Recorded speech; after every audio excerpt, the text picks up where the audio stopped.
എൻ്റെ പേര് സനിത. എൻ്റെ വീട് മൂവാറ്റുപുഴയാണ്. ഞാൻ 2024 ജനുവരി 18-ാം തീയതിയാണ് ആദ്യമായിട്ട് ഇവിടെ വരുന്നത്. ഇവിടെ വരുമ്പോൾ എനിക്ക് ഇങ്ങോട്ട് വരുന്നതെന്നൊന്നും എനിക്ക് അറിയത്തില്ല. എനിക്ക് വർഷങ്ങളായിട്ട് ശ്വാസം മുട്ടിൻ്റെ ബുദ്ധിമുട്ടുണ്ടായിരുന്നു. അപ്പം എൻ്റെ അമ്മയും എൻ്റെ അച്ഛൻ്റെ പെങ്ങളും പറഞ്ഞു, ഒരു പള്ളിയുണ്ട്, അവിടെ ഞാൻ നിന്നെ കൊണ്ടുപോകാം, ആലപ്പുഴയാണ് സ്ഥലം, നിനക്കവിടെ ചെന്നാൽ മാറിക്കോളൂ എന്ന് പറഞ്ഞു. പക്ഷെ എവിടെ എന്താണെന്നൊന്നും എനിക്കറിയത്തില്ല. അവരുടെ കൂടെ ഞാൻ വന്നു. ബസ് സ്റ്റോപ്പിലൂടെ വന്നിറങ്ങിയപ്പോൾ നോക്കിയപ്പോൾ കാണുന്നത് കൃപാസനം. അപ്പോൾ ഞാനോർത്തു ഇവിടെയാണോ വന്നത്. കാരണം ഞാൻ ഇതിനു മുമ്പ് പല സ്ഥലത്തും വെച്ച് പലരും എനിക്ക് പത്രം തന്നിട്ടുണ്ട്, ഞാൻ വാങ്ങിയിട്ടില്ല. അപ്പോൾ ഞാനോർത്ത് ഇങ്ങോട്ടാണ് ഞാൻ വന്നത്, ഇവിടെ എല്ലാം ശരിയാവോ എന്നൊക്കെ ഓർത്ത് ഞാൻ പയ്യെ പതുങ്ങി കയറിപ്പോന്നു. പക്ഷെ എനിക്ക് ഭയങ്കര ശ്വാസം മുട്ട് ഫീൽ ചെയ്യും ഇവിടെ കയറി വന്നപ്പം. തല കറങ്ങുന്ന പോലെയും വിറയ്ക്കുന്ന പോലെയൊക്കെ തോന്നി. അപ്പോൾ എനിക്ക് ഇറങ്ങി പോയാൽ മതി എന്നൊക്കെ തോന്നുക. അപ്പോൾ ഞാനോർത്തു എനിക്കെന്തോ ഇവിടെ നിൽക്കാൻ പറ്റുന്ന പോലെ തോന്നുന്നില്ല എന്ന് പറഞ്ഞു. അപ്പോൾ എൻ്റെ അച്ഛൻ്റെ പെങ്ങൾ പറഞ്ഞു, ഇവിടെ നിന്ന് പ്രാർത്ഥിക്കുക, ഒക്കെ ശരിയാവുമെന്ന് പറഞ്ഞു. ഞാനിവിടെ നിന്ന് പ്രാർത്ഥിച്ചു. എന്തെന്നറിയില്ല, എനിക്ക് ഒത്തിരി കരച്ചിൽ വന്നു. ഞാൻ കുറേ കരഞ്ഞു. എന്താണെന്ന് എനിക്ക് മനസ്സിലാവുന്നില്ല, എന്തൊക്കെയോ ഒരു വിഷമം, കരഞ്ഞ് പോകുന്ന പോലെ എനിക്ക് തോന്നി. അത് കഴിഞ്ഞിട്ട് ഞാനിവിടെ വന്ന് പ്രാർത്ഥിച്ചു. അത് കഴിഞ്ഞിട്ട് എന്നോട് പറഞ്ഞു, അച്ഛൻ്റെ പെങ്ങൾ പറഞ്ഞു ഉടമ്പടി എടുക്കാൻ പറഞ്ഞു. എന്താ ഉടമ്പടി എന്നൊന്നും എനിക്കറിയത്തില്ല. ഞാൻ പള്ളിയിൽ പോകും പ്രാർത്ഥിക്കുകയൊക്കെ ചെയ്യുന്ന ആളാണ്, പക്ഷേ എന്താ ഉടമ്പടി എങ്ങനെയാണെന്നൊന്നും എനിക്കറിയത്തില്ല. അപ്പോൾ ഇവർ പറഞ്ഞതുകൊണ്ട് മാത്രം ഞാൻ ഉടമ്പടി എടുക്കാൻ പോയി. ഉടമ്പടി എടുത്തു. അപ്പോൾ എനിക്ക് കുറച്ച് പേപ്പറിൽ കുറേ എഴുതാൻ പറഞ്ഞു. പക്ഷേ എൻ്റെ ഈ അസുഖത്തിൻ്റെ കാര്യം മാത്രം ഞാൻ എഴുതിയില്ല, ഞാൻ മറന്നുപോയി. ശ്വാസമുട്ടിൻ്റെ കാര്യം ഞാൻ എഴുതിയില്ല. ബാക്കി എൻ്റെ കുറേ ആവശ്യങ്ങൾ, എനിക്ക് വീട്, അത് ഇതെന്നൊക്കെ പറഞ്ഞ് ഞാൻ കുറേ എഴുതി വെച്ചു. ഞാനിവിടെ വന്ന് ഇവിടെ ഇതിലിട്ടു. ഞാൻ എൻ്റെ അസുഖത്തിൻ്റെ കാര്യം ഞാൻ ഇവിടുന്ന് പോകുമ്പോഴും പറയാൻ മറന്നുപോയി. പോണ വഴിക്ക് എന്നോട് അച്ഛൻ്റെ പെങ്ങൾ ചോദിച്ചു, നീ അസുഖത്തിൻ്റെ കാര്യം പറഞ്ഞു. ഞാൻ പറയാൻ മറന്നുപോയി എന്ന് പറഞ്ഞു. പക്ഷെ അത് ഇപ്പോൾ ഈ 2026 ജനുവരി ആയിട്ടും പിന്നെ എനിക്ക് അസുഖം വന്നില്ല. എനിക്ക് അങ്ങനെ ഒരു അസുഖം ഇല്ല. ഞാനിവിടെ മാതാവിൻ്റെ അടുത്ത് അസുഖത്തിൻ്റെ കാര്യം പറഞ്ഞിട്ടുമില്ല. പക്ഷേ എനിക്ക് പിന്നെ വന്നിട്ടില്ല. ഞാൻ ഇൻഹേലർ ഉപയോഗിച്ചുകൊണ്ടിരുന്ന ആളാണ്. ആയുർവേദം ഞാൻ കഴിച്ചു, മാറിയില്ല. പക്ഷേ ഈ അമ്മയുടെ മുമ്പിൽ ഞാനൊരു അസുഖം, ഇങ്ങനൊരു അസുഖം മാറാനാണ് ഞാൻ വന്നതെന്ന് പോലും ഞാൻ ഓർത്തിട്ടില്ല. പക്ഷേ ഇത്രയും ഈ 26 ജനുവരി ഇന്ന് 24-ാം തീയതിയായി, ഇതുവരെ എനിക്ക് അസുഖം പിന്നെ വന്നിട്ടില്ല. അതാണ് എൻ്റെ ഏറ്റവും വലിയ സാക്ഷ്യം. പിന്നെ മെയിനായിട്ട് ഞാൻ ഉടമ്പടിയിൽ എഴുതിയത്, എനിക്കൊരു വീട് വേണമെന്നായിരുന്നു. ഒരു 8-10 കൊല്ലം മുമ്പ് ഞാനൊരു സ്ഥലം മേടിച്ചിട്ടുണ്ടായിരുന്നു. അവിടെ വഴിക്ക് ചെറിയ പ്രശ്നമുള്ളത് കൊണ്ട് വീട് പണിയാൻ ബുദ്ധിമുട്ടായിരുന്നു. അതുകൊണ്ട് ഞാനത് വിൽക്കണം എന്നാണ് ഓർത്തുകൊണ്ടിരുന്നത്. ഞങ്ങൾ കുറേ നടന്നു, വിൽക്കാനായിട്ട് ഒരുപാട് വർഷങ്ങളോളം ഞങ്ങൾ നടന്നു. അത് വിൽക്കാൻ പറ്റുന്നില്ല. പിന്നെ ഞാനിവിടെ ഒന്ന് പ്രാർത്ഥിച്ചു, അമ്മേ ഒരു രണ്ടാമത്തെ ഉടമ്പടി പുതുക്കേണ്ട സമയമായി, പ്രാർത്ഥിച്ചു, നടക്കുന്നില്ല, വിൽപ്പന നടക്കുന്നില്ല. മൂന്നാമത്തെ ഉടമ്പടി പുതുക്കേണ്ട സമയമായപ്പോൾ ഞാനിവിടെ ഒരു എഴുതുന്നിടത്ത് നമ്മൾ പറഞ്ഞു, ഒരു കന്യാസ്ത്രീയമ്മ ഉണ്ടായിരുന്നു, ഈ അമ്മയാണെന്ന് എനിക്ക് തോന്നുന്നത്. അമ്മയോട് ഞാൻ പറഞ്ഞു, എനിക്കെൻ്റെ സ്ഥലം വിൽക്കണം, എന്നിട്ട് എനിക്കൊരു വീടോടുകൂടി മേടിക്കണം. കാരണം എനിക്കൊരു വീട് പണിയലെന്ന് പറയുന്നത് ഇനിയത്തെ കാര്യം ഞങ്ങൾക്ക് ബുദ്ധിമുട്ടാണ്, ഞങ്ങൾക്ക് അതിനുള്ള ഫണ്ടില്ല. അപ്പോൾ അതുകൊണ്ട് ഞങ്ങൾക്കത് വിറ്റിട്ട് എവിടെയെങ്കിലും വീടും സ്ഥലം കൂടെ മേടിക്കണം എന്നാണ് എൻ്റെ ആഗ്രഹം. അങ്ങനെ ചെയ്യാമെന്ന് പറഞ്ഞു. അപ്പോൾ ഈ അമ്മ എന്നോട് പറഞ്ഞു, നീ അങ്ങനെ പ്രാർത്ഥിക്കരുത്, നിനക്ക് നല്ലൊരു ഭവനം വേണമെന്ന് നീ പ്രാർത്ഥിച്ചോ. എൻ്റെ മനസ്സിൽ തോന്നുന്ന നീ ഇവിടെ ഒരു നല്ലൊരു ഭവനം കിട്ടിയതിന് അമ്മയോട് നന്ദി പറയുന്നതായിട്ട് എനിക്ക് തോന്നുന്നുണ്ടെന്ന് അമ്മ പറഞ്ഞു. അപ്പോൾ എനിക്ക് ഏത് വചനമാണ് വായിക്കേണ്ടതെന്നൊന്നും എനിക്കറിയത്തില്ല. അപ്പോൾ ഞാൻ ആ അമ്മയോട് പറഞ്ഞപ്പോൾ എനിക്കൊരു വചനവും പറഞ്ഞു തന്നു, എനിക്കൊരു ബൈബിളും തന്നു. ഇവിടെ നിന്ന് എൻ്റെ കയ്യിൽ ഫുൾ പൈസ അന്നേരം ഉണ്ടായില്ല ബൈബിൾ മേടിക്കാൻ. അപ്പോൾ എൻ്റെ ക്യൂവിൽ പുറകിൽ നിന്നൊരു ചേച്ചി, എനിക്ക് അറിയത്ത് പോലുമില്ല, ആ ചേച്ചി പെട്ടെന്ന് ഞാൻ പൈസ കൊടുക്കാമെന്നും പറഞ്ഞ് ആ കന്യാസ്ത്രീ അമ്മയോട് പറഞ്ഞ് വേറെ 2 പേരും കൂടെ വന്ന് എനിക്ക് ഇവിടുന്ന് ബൈബിൾ തന്നു. എന്നിട്ട് എനിക്ക് അതിൻ്റെ അകത്തൊരു മാർക്ക് ചെയ്യാൻ പറ്റത്തില്ല, പറഞ്ഞു തന്നു, ഇന്ന വചനം വായിച്ചാൽ മതിയെന്ന്. ഞാൻ ഊണിനും ഉറക്കത്തിലും ഒക്കെ ഞാൻ ഈ വചനം പറഞ്ഞുകൊണ്ടിരുന്നു. അത്ഭുതം എന്ന് പറയാം. എനിക്ക് എങ്ങനെ സംഭവിച്ചു എന്ന് എനിക്കറിയത്തില്ല. എനിക്ക് ഫണ്ടില്ലായിരുന്നു. പക്ഷേ ജനുവരി 2025 ജനുവരിയിൽ ഡേറ്റ് ഞാൻ മറന്നുപോയി. എൻ്റെ പെരയ്ക്ക് ഞങ്ങൾ കുറ്റിയടിച്ചു. കാരണം സ്ഥലം വിൽപ്പനയായില്ല, അവിടെ വീട് വെക്കാനാണ് അമ്മയ്ക്ക് ആഗ്രഹം എന്ന് എനിക്ക് തോന്നി. അതിനുള്ളിൽ തന്നെ ഞങ്ങൾക്ക് വഴി മേടിക്കാനായിട്ടും ഒരു സാഹചര്യം ഉണ്ടാവുകയും ആ വഴി ഞങ്ങൾക്ക് വാങ്ങാനും പറ്റി. അത് കുറ്റിയടിച്ചപ്പോൾ ആ കുറ്റിയടിച്ച ആൾ ഞങ്ങളോട് പറഞ്ഞു, ഞാനൊരു ഹിന്ദുവിൽ വിശ്വസിക്കുന്ന ആളാണ്, അപ്പം വീട് പണി പൂർത്തീകരിക്കാൻ പറ്റത്തില്ല, പകുതി പണി വെച്ച് നിൽക്കും, സ്റ്റക്കാവും എന്ന് പറഞ്ഞു. അപ്പോൾ ഞാൻ മനസ്സിലോർത്തു, എന്നോട് ആ കന്യാസ്ത്രീയമ്മ പറഞ്ഞത് ഫുൾ വീട് പണി പൂർത്തീകരിച്ച് നല്ലൊരു ഭവനം തന്നു എന്നും പറഞ്ഞ് ഇവിടെ നിന്ന് സാക്ഷ്യം പറയുമെന്ന് അമ്മ എന്നോട് പറഞ്ഞതല്ലേ. അപ്പോൾ എനിക്ക് മാതാവിൽ വിശ്വാസമായി. ഞാൻ പറഞ്ഞു, പൈസ ഇല്ലെങ്കിലും വീട് പണി പൂർത്തീകരിക്കാൻ പറ്റും, എനിക്ക് നടക്കും എന്നൊരു വിശ്വാസം ഉണ്ടായി. ജനുവരി പെരമണി തുടങ്ങി. കഴിഞ്ഞ സെപ്റ്റംബറിൽ ഞങ്ങൾ പാല് കാച്ചി. ഞാനൊരു 800 സ്ക്വയർ ഫീറ്റ് വീട് പകുതി പണിക്ക് നിൽക്കുമെന്ന് പറഞ്ഞ വീട് ഒരു 1200 സ്ക്വയർ ഫീറ്റിൽ ഒരു 2 നില വീടായിട്ട് ഫുൾ പണി തീർത്ത് എനിക്ക് പാല് കാച്ചി താമസിക്കാൻ പറ്റി. അപ്പോൾ എൻ്റെ വീടിൻ്റെ ഫ്രണ്ടിലേക്ക് നോക്കുമ്പോൾ എനിക്ക് മാതാവ് നിൽക്കുന്ന പോലെയാണ് തോന്നുന്നത്. എപ്പോഴും ഞാനിങ്ങനെ ഫ്രണ്ടിലേക്ക് നോക്കും, കാരണം അമ്മ വന്ന് നിൽക്കുന്ന പോലെ എനിക്ക് ഫീൽ ചെയ്യുന്നുണ്ട്. കാരണം ആ വീട് എനിക്ക് എൻ്റെ അമ്മ തന്നതാണ്, അമ്മ ഇല്ലെങ്കിൽ എനിക്ക് വീടില്ല. അങ്ങനെ അതാണ് എൻ്റെ രണ്ടാമത്തെ സാക്ഷ്യം. പിന്നെ എൻ്റെ കുഞ്ഞ് SLC പഠിക്കുമായിരുന്നു. പഠിക്കാൻ കുഴപ്പമൊന്നുമില്ലായിരുന്ന ആൾ. പക്ഷെ എന്നാലും ഞാൻ അമ്മയോട് പറഞ്ഞു, നല്ല മാർക്ക്, എല്ലാ മക്കളും നന്നായിട്ട് പഠിക്കുന്നു, എൻ്റെ കുഞ്ഞിനും നന്നായിട്ട് പഠിക്കാൻ പറ്റണമെന്ന് പറഞ്ഞു. അവൾക്ക് നല്ല മാർക്കോടുകൂടി അവൾക്ക് പാസ്സാവാൻ പറ്റി. നല്ല സ്കൂളിൽ തന്നെ അഡ്മിഷനും കിട്ടി. ഞാൻ മാധവനോട് എപ്പോഴും കടപ്പെട്ടിരിക്കുന്നു. കാരണം ഞാനിവിടെ വന്നില്ലായിരുന്നെങ്കിൽ എനിക്കൊരു പക്ഷേ ആ വീട് എനിക്ക് കിട്ടുമെന്ന് എനിക്ക് ഒരു ഉറപ്പുമില്ല. അമ്മയില്ലെങ്കിൽ എനിക്ക് ആ വീടില്ല. ആ വീട് ഇപ്പം എന്താ പറയുന്നത്, വന്ന് കണ്ടവരെല്ലാവരും പറഞ്ഞു ഒരു സ്വപ്നം പോലത്തെ ഒരു വീട്. കാരണം ശരിക്കും ആ ഇതിലേക്ക് നോക്കുമ്പോൾ അറിയാൻ പറ്റും മാധവ് അവിടെ ഇരിക്കുന്ന പോലെ. എനിക്കതാണ് ഇപ്പോൾ ഫീല് ചെയ്യുന്നത്. പിന്നെ ഞാൻ പ്രേക്ഷിത പ്രവർത്തനം എന്ന് പറയാനായിട്ട് ഞാൻ വീടുകൾ തോറുമാണ് ഞാൻ പത്രം കൊടുക്കാൻ പോകുന്നത്.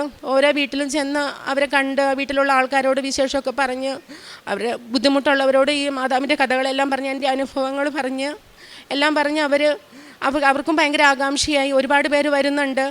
അവരെ സ്ഥലം അറിയാത്തവരുണ്ട്, ദൂരെ കൊണ്ടുപോകാൻ ആളില്ലാത്തവരുണ്ട്. പക്ഷേ ഞാൻ പറഞ്ഞു, പത്രം പിടിച്ചോ, പ്രാർത്ഥിച്ചോ, വീട്ടിലിരുന്ന് പ്രാർത്ഥിച്ചോ, പോകാൻ പറ്റിയില്ലെങ്കിലും കുഴപ്പമില്ല, അമ്മ കൂടെ വരും, അമ്മ എല്ലായിടത്തും വരുന്നതാണ്, അമ്മ നിങ്ങളുടെ വീട്ടിലേക്കും വരും എന്ന് പറഞ്ഞ് പ്രാർത്ഥിക്കാറുണ്ട്. അങ്ങനെയാണ് ഞാൻ പത്രം കൊടുക്കുന്നത്. പിന്നെ രോഗികളുടെ അടുത്ത് പോകാറുണ്ട്, ഹോസ്പിറ്റലിൽ പോയി കാണാറുണ്ട്. പിന്നെ ജോലി ഞാൻ ആഗ്രഹിച്ചിരുന്നതാണ് ഒരു ജോലി. അപ്പം ഞാൻ ഒത്തിരി പേരുണ്ടായിരുന്നു ഇൻ്റർവ്യൂവിന്. അപ്പോൾ എനിക്ക് കിട്ടുന്ന ഒരു ചാൻസും ഇല്ലായിരുന്നു. എൻ്റെ റാങ്ക് വന്നത് 3ാം റാങ്കാണ്. പക്ഷേ എന്തോ അത്ഭുതം എന്ന് പറയുക, രണ്ടാമത്തെ ആളാണ് കയറേണ്ടത്. പക്ഷേ രണ്ടാമത്തെ ആളെ വിളിക്കാണ്ട് 3ാമത്തെ റാങ്കുകാരിയായി എന്നെയാണ് ജോലിക്ക് സെലക്ട് ചെയ്തത്.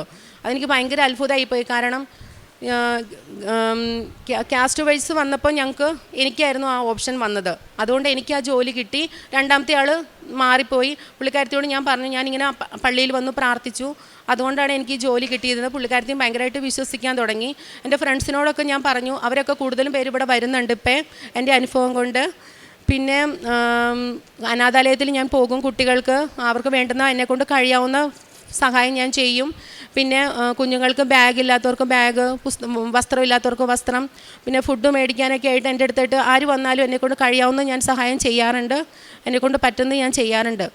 ഈ അൾത്താരയിൽ ഇങ്ങനെ വന്ന് നിൽക്കാൻ എനിക്ക് ഒരിക്കലും പ്രതീക്ഷിച്ചില്ല. കാരണം 2 കൊല്ലമായുള്ളൂ ഞാനിവിടെ വന്നിട്ട്. ആ 2 കൊല്ലത്തിനുള്ളിൽ എനിക്ക് എപ്പോഴും എന്ത് കാര്യത്തിനും എനിക്കൊരു തടസ്സമോ എന്തെങ്കിലും ബുദ്ധിമുട്ടോ വന്നാൽ എനിക്കറിയാം എവിടെന്നെങ്കിലും ഒരു പോസിറ്റീവ് എനിക്ക് വരുന്നുണ്ട്. അത് ഈ അമ്മ കാരണമാണെന്ന് എനിക്കറിയാം. പക്ഷെ ഞാൻ ഒത്തിരി പ്രേക്ഷിത പ്രവർത്തനം അല്ലെങ്കിൽ ഒത്തിരി ഞാൻ എന്നെക്കൊണ്ട് കഴിയാറില്ല. എനിക്ക് പറ്റുന്നത് ഞാൻ ചെയ്യാറുള്ളൂ. പക്ഷേ ഞാൻ ഊണിലും ഉറക്കത്തിലും എപ്പോഴും ഈ അമ്മയുടെ പ്രാർത്ഥനയും വചനങ്ങളും ഞാൻ ചൊല്ലാറുണ്ട്. നടക്കണ വഴിക്കൊക്കെ ഞാൻ ചൊല്ലിക്കൊണ്ട് നടക്കുന്നത്. എനിക്കറിയില്ല, ഒരു പാട്ട് പോലെ എൻ്റെ വായിൽ ഇങ്ങനെ എപ്പോഴും വന്നുകൊണ്ടിരിക്കും വചനങ്ങൾ. ഉറക്കത്തിൽ ഞാൻ അബോധാവസ്ഥ നല്ല ഉറക്കത്തിൽ പോലും എനിക്ക് എപ്പോഴും എൻ്റെ വചനം മനസ്സിൽ വരുക. അപ്പോൾ ഞാൻ പറഞ്ഞത് എന്നാന്ന് അറിയാൻ പാടില്ല, എൻ്റെ മനസ്സിൽ ഇങ്ങനെ എപ്പോഴും വചനം വരുന്നത്. ഇപ്പോഴാണെങ്കിലും എപ്പോഴും ഇങ്ങനെ മനസ്സിൽ വചനം വരും. അമ്മ എൻ്റെ കൂടെ ഉണ്ടെന്നുള്ളൊരു വിശ്വാസത്തിന്മേലാണ് ഞാൻ മുന്നോട്ട് പോകുന്നത്. ഇനി ഞാൻ അമ്മയുടെ കൂടെ തന്നെ ഉണ്ടായിരിക്കും. അമ്മയോടുള്ള വിശ്വാസം എന്നിൽ നിന്ന് ഒരിക്കലും പോവില്ല എന്ന് ഞാൻ.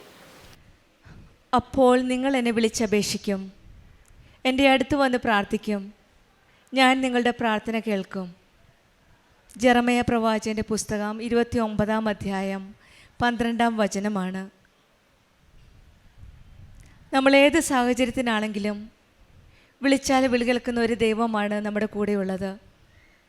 എത്ര ദൂരെയായാലും എത്ര ദുഃഖത്തിലും നിരാശയിലും ആയിരുന്നാലും നമ്മെ കേൾക്കുന്ന ഒരു ദൈവമാണ് നമ്മുടെ കൂടെയുള്ളത്.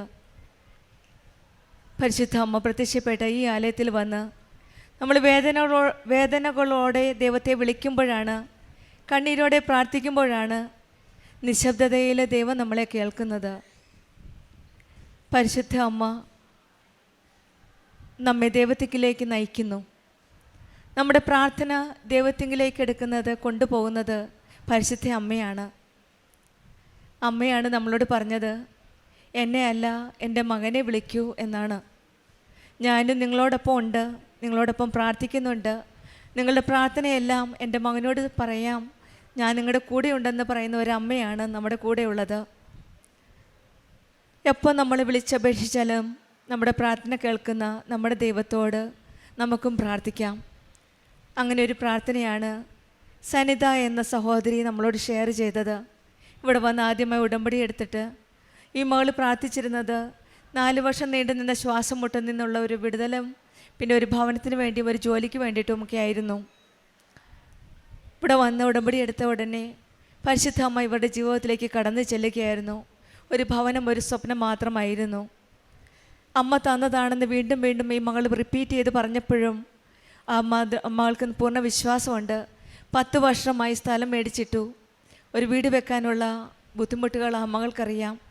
ഇവിടെ വന്ന് കണ്ണീരോടെ അമ്മയോട് പ്രാർത്ഥിച്ചു, അമ്മ ഞങ്ങൾക്കൊരു ഭവനം വേണം. ബഹുമാനപ്പെട്ട ജോസഫ് അച്ഛൻ നമ്മളോട് എപ്പോഴും പറയും, നമുക്ക് അസാധ്യമെന്ന് തോന്നുന്ന കാര്യങ്ങളാണ് പരിശുദ്ധ അമ്മയുടെ കയ്യിലേക്ക് കൊടുക്കേണ്ടത്, അമ്മ ഈശോയിലേക്ക് എത്തിക്കുമെന്ന്. അങ്ങനെ ഒരു ഭവനം ഒരു സ്വപ്നം മാത്രമായിരുന്ന ഈ മകള് പരിശുദ്ധ അമ്മയോട് വന്ന് പറഞ്ഞു, അമ്മ എനിക്കൊരു ഭവനം വേണം. പിന്നീട് അമ്മയാണ് ഈശോയോട് പറഞ്ഞ ആ ഭവനം കൊടുത്തത്.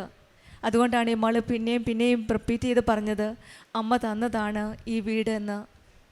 അതുപോലെ തന്നെയാണ് ഒരു ജോലിക്ക് വേണ്ടിയിട്ട് 3ാം റാങ്കാണ്. അതിന് മുന്നും ആൾക്കാരുണ്ടായിരുന്നു, വ്യക്തികളുണ്ടായിരുന്നു. പക്ഷേ ഈ മോളെ സെലക്ട് ചെയ്തത് അത് ഉടമ്പടിയിലായതുകൊണ്ടാണ്. പിന്നീട് ഈ മകൾ തന്നെ മറ്റുള്ളവരോട് ഷെയർ ചെയ്യുന്നുണ്ട്, ഞാൻ ഉടമ്പടിയിലാണ്, പരിശുദ്ധ അമ്മ ഈശോയുമാണ് എനിക്ക് ഈ ജോലി തന്നത് എന്നാണ്. എല്ലാ കാര്യത്തിലും നമ്മുടെ കൂടെയുള്ള ദൈവത്തെ നമുക്ക് മുറുക്കെ പിടിക്കാം. നമ്മുടെ പ്രാർത്ഥന ദൈവത്തിലേക്ക് എത്തിക്കുന്ന അമ്മയാണ്. അമ്മയുടെ കരങ്ങൾ പിടിച്ച് നമുക്കും ഈശോയെ വിളിക്കാം.